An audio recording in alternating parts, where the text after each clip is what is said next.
Welcome to the first veg hack of 2021. We hope you had a great Christmas and New Year. So we've got loads of great veg content that we're excited to share with you every Monday throughout the coming year. Stay tuned for a new and exciting video. So we're going to start off with something a bit different. I'm sure you've all heard of carrot cake. We're not going to do that. We're going to do a savoury carrot flapjack. Now, I know that sounds a bit odd, but you have to trust me, they are actually delicious. So vegetables and bakes can often be a bit of a gimmick, if I'm being completely honest with you. But not in this case. The carrot actually fulfills a very important role. It retains a lot of moisture so that when you bake it, it sort of retains that sort of nice, moist, slightly sweet taste and texture, which is just delicious. So this is a great recipe for using up any sort of leftover carrots you have, especially after Christmas. You may have brought a big bag and just not know what to do with your last remaining bunch at the bottom. So make a big batch. These freeze fantastically, so you've always got a nice sort of savoury snack ready to go, or just make a big batch and scoff them all at once, like we're probably going to do.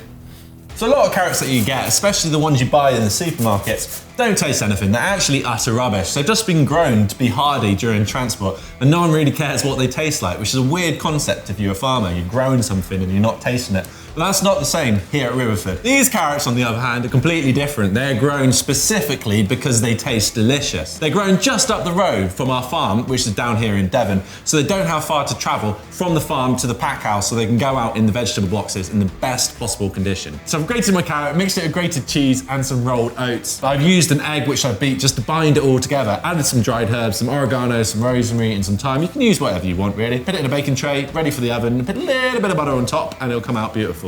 So this has been in the oven now for about 25 minutes at 180 degrees, and you can tell it's done because it's gone sort of like lovely sort of golden brown on top, and you can feel when you tap it that it has set up a little bit. So get it out, get it on a cooling tray, and before you slice it, allow it to cool down because then it will set up and hold together just that little bit better. So chop them up once they've cooled down, and you see they look just like a normal flapjack, but they taste delicious. They're like cheesy, carroty, almost sweet.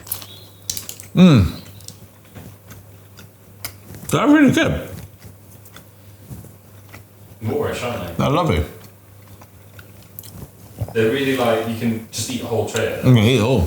So thanks for watching, I really hope you enjoyed that. If you give it a go at home, which I really hope you do, then send us a picture, let us know how it goes. If there's any other vegetable you'd like to see us cook, talk about, or prepare, then get in contact, write us a comment, let us know, hit the notification bell and stay tuned for more weekly videos.